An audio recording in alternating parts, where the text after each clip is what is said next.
Hello guys! Happy hapon! Gawa tayo ng merienda. Naisipan na naman po ako ngayon kaya ayan, gawa tayo ng merienda using glutinous rice flour. 2 ingredients lang yung gagamitin natin guys.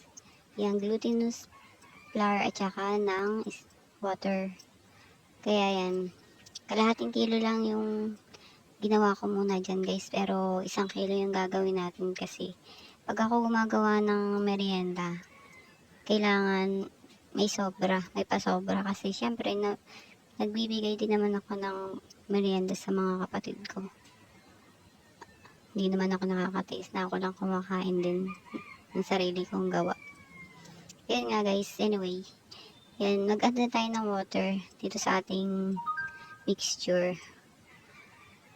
Add lang tayo add ng water. Kamay ko lang pala guys ang gagamitin ko dyan. Hindi na ako gagamit ng ibang tools. Malinis naman yung hands natin kaya yan na ang gagamitin natin. Yan nga guys. Mag-add lang tayo ng water hanggang sa mabit natin yung doon na gusto natin. Yan. Mix lang. Masa-masa lang.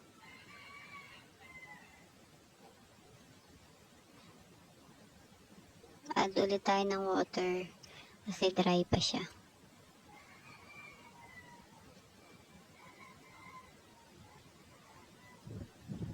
Naiisip niyo na ba guys kung ano yung gagawin nating merienda? Anyway, kung sinisipag ka naman, panoorin mo to hanggang sa uli. Kaya para malaman mo kung ano yung ating gagawin. Yan nga guys.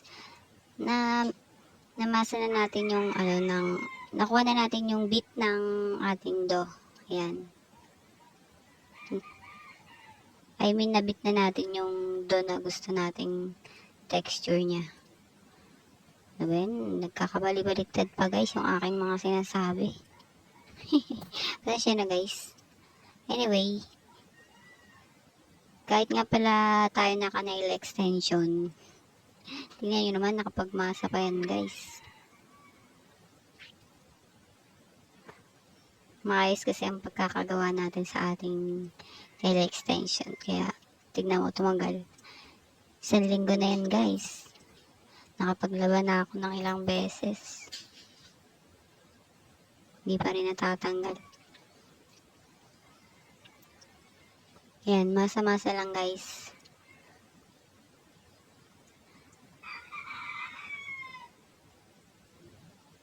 Wala nga pala tayo dyan guys, sinad na kahit ano.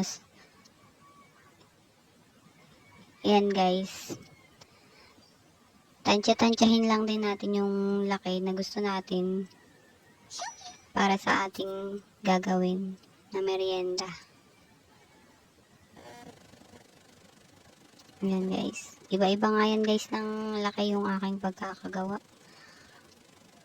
Okay lang yan. Tayo-tayo lang naman nakakain eh.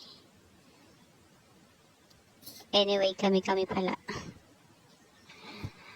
Ayan guys. Magbilog lang tayo guys. Tansya-tansya lang sa mga laki na